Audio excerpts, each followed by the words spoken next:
Kisah Para Rasul 10 ayat 33 sampai 35.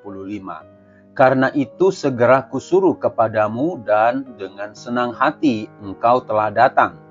Sekarang kami semua sudah hadir di sini di hadapan Allah untuk mendengarkan apa yang ditugaskan Allah kepadamu. Lalu mulailah Petrus berbicara, katanya, sesungguhnya aku telah mengerti bahwa Allah tidak membedakan orang. Setiap orang dari bangsa manapun yang takut akan Dia dan yang mengamalkan kebenaran berkenan kepadanya, melaksanakan visi Tuhan. Saudara-saudara, banyak orang Kristen telah mendengar tentang amanat agung Tuhan Yesus dalam Matius 28 ayat 19 sampai 20. Tetapi tidak semua orang yang mendengar dapat mengerti, sehingga sangat sedikit yang mau melaksanakan perintah Tuhan itu.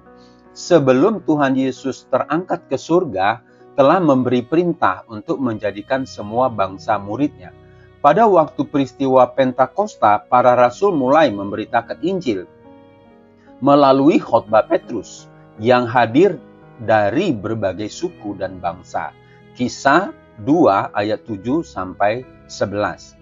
Saudara-saudara, setelah Stefanus dibunuh, maka tampillah Filipus yang memberitakan Injil ke Yudea dan Samaria. Namun para rasul masih di Yerusalem. Kisah 8 ayat 1. Dalam Kisah pasal 10, Tuhan kembali mengingatkan Petrus untuk melaksanakan amanat agungnya. Bagaimana cara Allah mengingatkan Petrus untuk kembali kepada visi Tuhan? Dalam Kisah 10 ayat 1 sampai 48, Tuhan menyatakan melalui penglihatan dan Tuhan mengkonfirmasi juga dengan Kornelius. Sehingga dalam bacaan kita tadi, Kisah 10 ayat 33 sampai 35, sesungguhnya aku telah mengerti bahwa Allah tidak membedakan orang.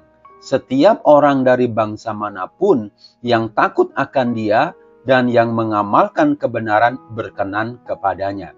Saudara-saudara, amanat agung atau misi Tuhan Yesus tidak berhenti hanya sampai pada rasul.